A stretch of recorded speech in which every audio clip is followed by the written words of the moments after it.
Hi అండి, నమస్తే. Welcome to my channel Lakshmi Ramana recipes. ఈరోజు మనం ఒక మంచి రుచికరమైన ఆరోగ్యకరమైన ఒక ట్రెడిషనల్ రెసిపీని ప్రిపేర్ చేసేసుకుందామండి. అదేంటంటే రాగి తీపి రొట్టెలండి. చాలా టేస్టీగా ఉంటాయి, పైగా ఆరోగ్యానికి కూడా చాలా మంచిదండి. ఇందులో కాల్షియం, ఐరన్ పుష్కలంగా ఉంటుందండి.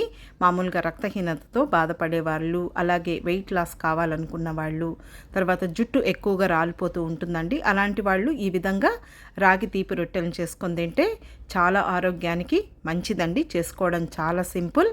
వీటిని మనం మార్నింగ్ బ్రేక్ఫాస్ట్గా చేసుకోవచ్చు, అలాగే ఈవినింగ్ స్నాక్గా కూడా చేసుకోవచ్చండి. ఈ విధంగా మనం రాగి రొట్టెలను చేసి పెట్టుకొని ఆకలి వేసినప్పుడు తినచ్చండి. షుగర్ పేషెంట్లకు కూడా చాలా మంచిది. కాబట్టి ఎలా తయారు చేసుకోవాలో కావలసిన పదార్థాలు, తయారీ విధానం ఒకసారి చూద్దామండి. ముందుగా ఒక మిక్సింగ్ బౌల్ తీసేసుకొని 2 మీడియం సైజ్ కప్పుల రాగి పిండి తీసుకోవాలండి. ఇది ఒక 1/2 కేజీ రాగి పిండి ఉంటుందండి.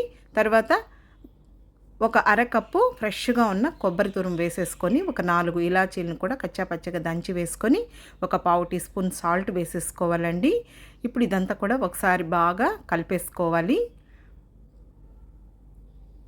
చూడండి, ఈ విధంగా బాగా కలిపేసుకున్న తర్వాత ఇప్పుడు ఒక ప్యాన్ పెట్టేసుకొని ఒక చిన్న టీ గ్లాస్ నీళ్లు వేసుకోవాలండి.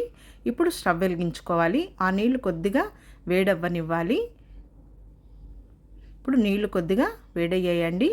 ఇప్పుడు ఇందులో ఒక అరకప్పు బెల్లం పౌడర్ వేసుకోవాలండి.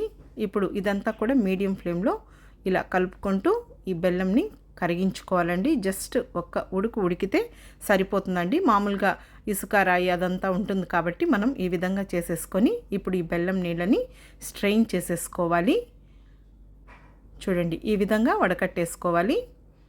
అంతా ఒకసారిగా వేయకుండా ఒక 2 సార్లుగా వేసుకొని ఇలా కలుపుకోవాలండి. కొద్దిగా వేడిగా ఉంటుంది కాబట్టి స్పూన్తో కలిపేసుకోవాలి. చూడండి, ఇప్పుడు ఇదంతా కూడా ఒకసారి బాగా కలిపేసుకున్న తర్వాత ఇంకా మిగిలిన ఆ బెల్లం వాటర్ కూడా ఇందులో వేసేసుకోవాలి.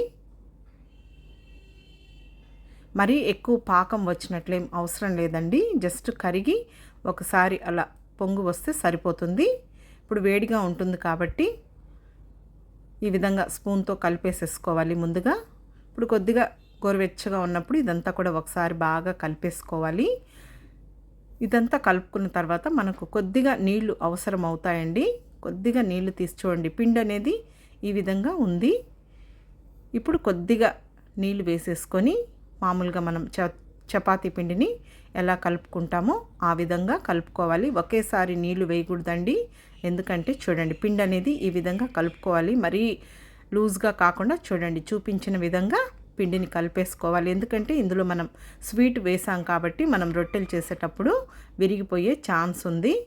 కావాలంటే కొద్దిగా గట్టిగా ఉందంటే మళ్ళీ మనం చేతితో కొద్దిగా నీళ్లు తడుపుకొని ఈ విధంగా చేసేసుకోవాలి. చూడండి, ఇప్పుడు ఒక చిన్న బాల్ లాగా చేసేసుకోవాలండి. మీకు ఎంత సైజులో కావాలనో అంత సైజులో పిండిని తీసేసుకొని ఒక ప్లేట్ పెట్టేసుకొని ఒక తడి క్లాత్ని తడిపేసేసుకొని ఈ విధంగా వేసేసుకొని కొంచెం నీళ్లు చేతికి తడుపుకుంటూ చూడండి, చూపించిన విధంగా ఈ విధంగా మనం రొట్టెని చేసేసుకోవాలి.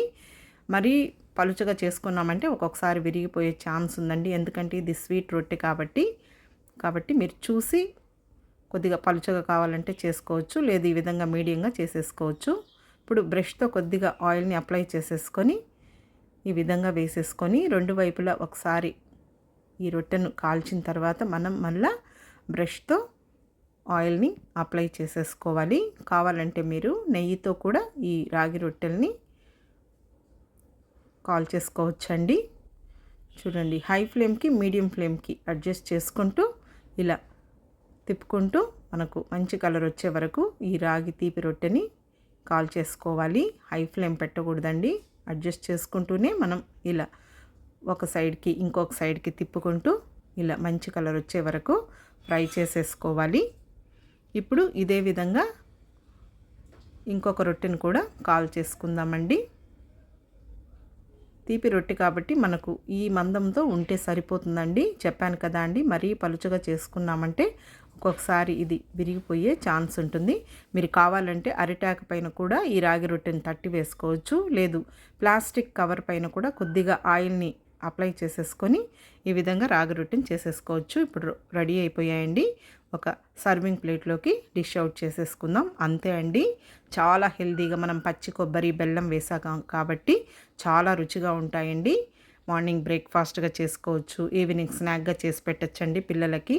బీపీ ఉన్నవాళ్ళు, షుగర్ ఉన్నవాళ్ళు, వెయిట్ లాస్ కావాలనుకున్న వాళ్ళు, రక్తహీనతతో బాధపడేవాళ్ళు ఈ విధంగా రాగి పిండితో మంచి రుచికరమైన రాగి తీపి రొట్టెల్ని చేసుకొని తినచ్చండి. కాబట్టి మీరు కూడా ఒకసారి తప్పకుండా ట్రై చేసి చూడండి.